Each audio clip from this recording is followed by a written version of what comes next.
Bonjour à tous, bienvenue dans ce troisième épisode de Charlatan. Aujourd'hui, on va commencer à attaquer un dossier un peu costaud dans Charlatan. Je ne vais pas m'y atteler tout seul d'ailleurs, vous allez vite comprendre.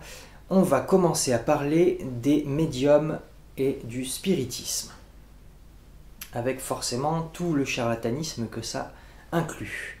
Pour vous parler des différentes méthodes de triche utilisées, on a commencé à écrire de manière très simple. On va présenter un médium par épisode, car chaque médium avait ses triches et ses techniques. Vous allez voir, ça va être très intéressant, très bizarre des fois.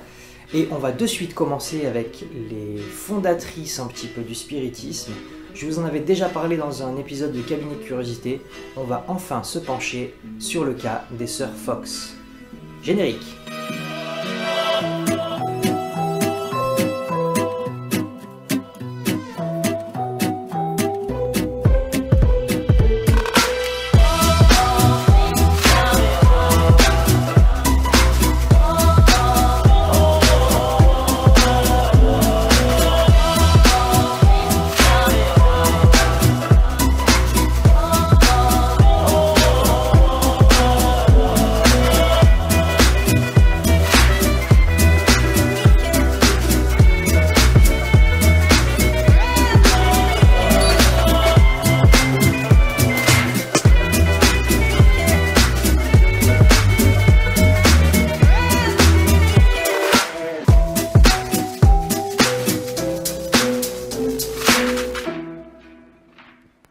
Le cas des sœurs Fox est une des premières manifestations spiritiques, on pourrait dire, qui va donner suite justement au mouvement du spiritisme et à toute cette mode des médiums.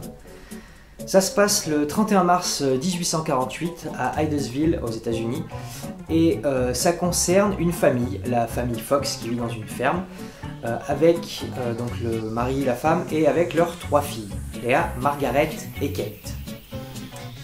Dès les premières manifestations, donc celle du 31 mars 48 notamment, les petites filles vont entrer en communication avec un esprit. Cet esprit sera appelé Mr. Splitfoot, ce qui veut dire monsieur avec des pieds en sabot, ou des pieds fourchus, ça dépend des traductions. Les petits pieds de diablotin, quoi. En fait, assez rapidement, les petites filles vont communiquer avec l'esprit qui semble hanter la maison par l'intermédiaire de coups frappés. C'est d'ailleurs comme ça que l'esprit va indiquer son nom. C'est ce que j'ai dit d'ailleurs dans d'autres épisodes, c'est ce qui va donner plus tard la planche de Ouija, puisqu'on va se dire les coups c'est facile mais c'est très binaire comme communication. On va commencer à y introduire les lettres et compagnie et on va développer les planches de Ouija.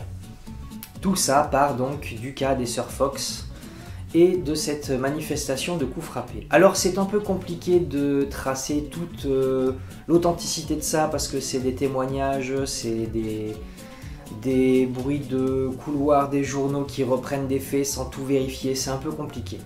Voilà ce qu'on sait.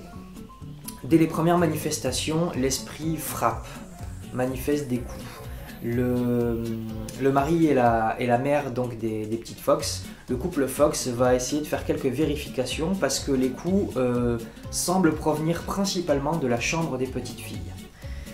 Dans les vérifications qu'ils vont mener, ils vont déjà se rendre compte que quand ils sont dans la pièce, les coups semblent venir de la porte qui donne sur le couloir. On sait qu'ils vont faire plusieurs expériences, certaines d'ailleurs vont être refaites avec la police qui va attester de tout ça par procès verbal et compagnie. On sait donc que quand ils sont dans la chambre, ils entendent des coups comme si on tapait à la porte dans le couloir.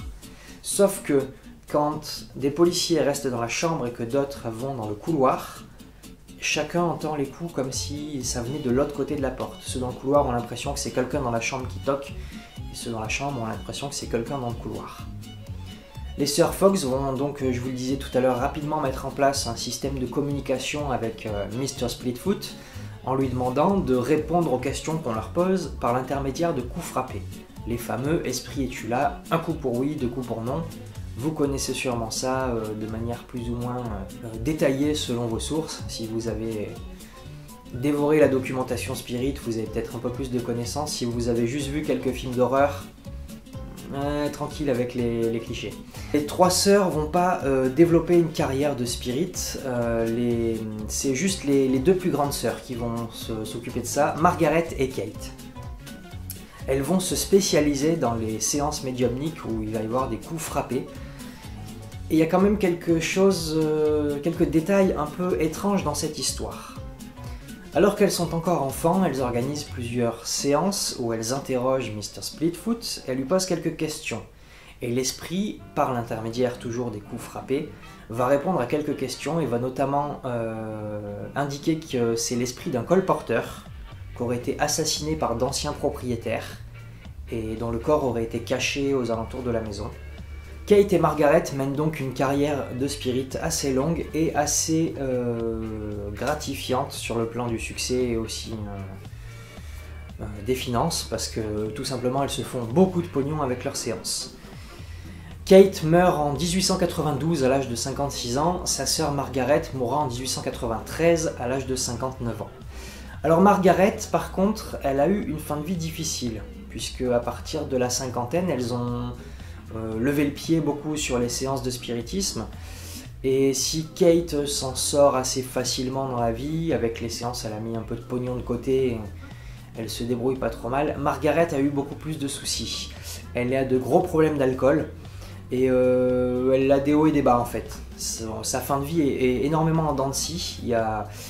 Dès qu'elle est au fond du trou, elle relance des séances, elle re-rentre du pognon, et dès que ça va pas, elle retombe dans la bouteille, et souvent d'ailleurs, elle avoue que tout est truqué. Dans les phases où elle est au fond du trou, elle a plus de thunes, où elle retombe dans l'alcoolisme et tout, plusieurs fois elle va avouer que tout était truqué. Et à chaque fois elle va désavouer en disant qu'elle a avoué ça aux journaux en échange d'argent parce qu'elle avait besoin de thunes et compagnie. On n'arrive pas vraiment à savoir s'il y avait une démarche honnête ou pas, encore que. En fait, il y a quelques spécialistes qui ont un peu plus creusé le sujet, qui ont même interrogé directement Margaret en fin de vie, et on sait un petit peu comment fonctionnait cette histoire des coups frappés. Je vous montrerai ça juste après avec mon acolyte Damien. Juste un petit truc, on va revenir sur un petit détail, cette histoire de colporteur. Petit rappel, je vous l'ai dit, l'esprit Mr. Splitfoot indique qu'il était de son vivant un colporteur qui aurait été soi-disant tué et tout.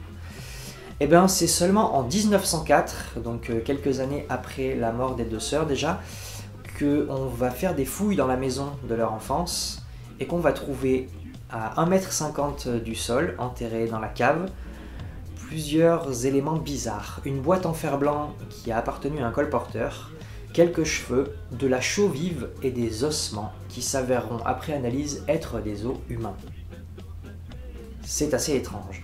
En plus, avec les analyses faites, on se rend compte que ça correspond à peu près aux dates qu'avait indiqué Mr. Splitfoot, soi-disant. Donc, il y a quand même une part de mystère sur cette affaire.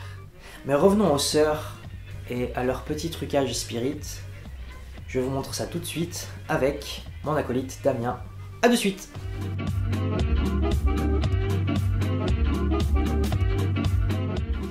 Bien.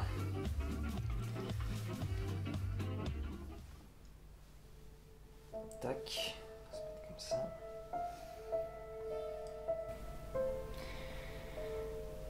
Esprit, es-tu là? Si tu es là, tape une fois. Si tu n'es pas là, tape 2 fois. Ok. Avons-nous déjà communiqué auparavant ensemble? Est-ce Mr. Splitfoot?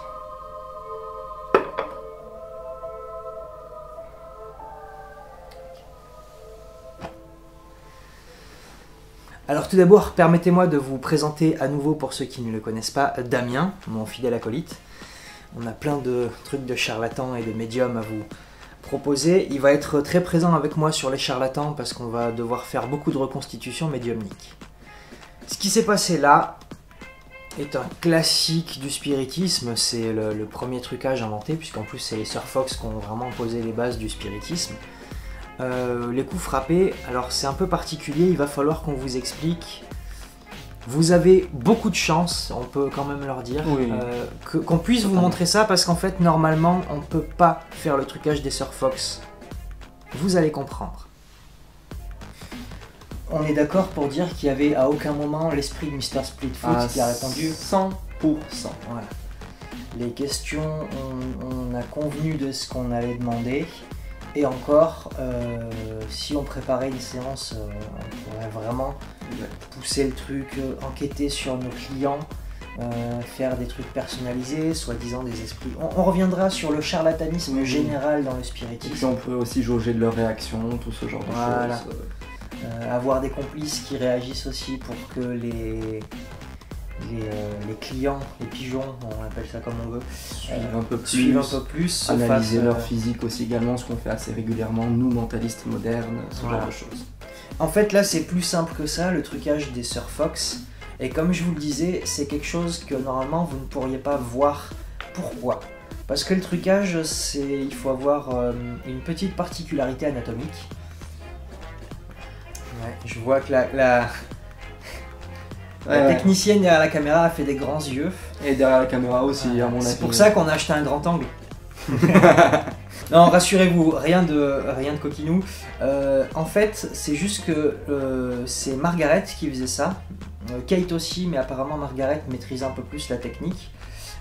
C'est un truc une technique avec laquelle elle s'est entraînée dès son plus jeune âge. Elles avaient 6 et 8 ans déjà en 1848 lors des premières manifestations de Mr. Splitfoot. Et la technique en fait consiste à faire craquer son orteil d'une certaine manière. Oui, c'est avec l'orteil. Alors, comme je vous l'ai dit, normalement, il faut s'entraîner dès le plus jeune âge, avant que les tendons, les os et les muscles soient... la croissance est terminée, parce qu'il faut certains mouvements particuliers. J'ai la chance, si on veut, de savoir faire ça avec mon pied droit. Je ne sais pas pourquoi, mais ça va nous permettre de pouvoir vous montrer de plus près le trucage des Sir Fox. Pour schématiser, c'est un petit peu comme se le doivent ses seins en fait. Exactement, voilà. Sauf qu'en fait, il faut, comme refais-le comme tu l'as fait en fait. Comme ceci, mais avec le pouce du pied. Et le bruit, il est un peu plus sec. Oui. Parce que t'as pas la même puissance. En fait, ce que je vais faire avec le pied, c'est la même chose, sauf que mon orteil se déboîte un peu et le tendon il passe sur le côté de l'os. Ce qui fait que ça a plus de... Voilà. C'est un mot qui explique bien. Exact, Voilà. On vous montre ça tout de suite. Alors, on va vous montrer un petit peu tout ça de plus près. La technique des Sir Fox, ça se fait, je vous le disais, avec le pied. Alors, merci Charles-Damien. Normalement, on fait le retrait de chaussure plus discrètement que ça. Hein. En fait, il faut que l'orteil se déboîte légèrement et craque.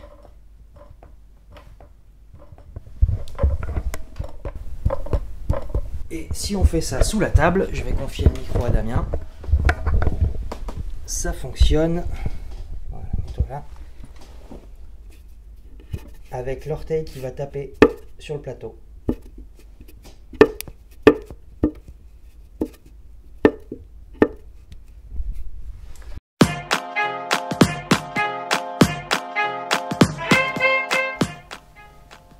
Tac, comme ça.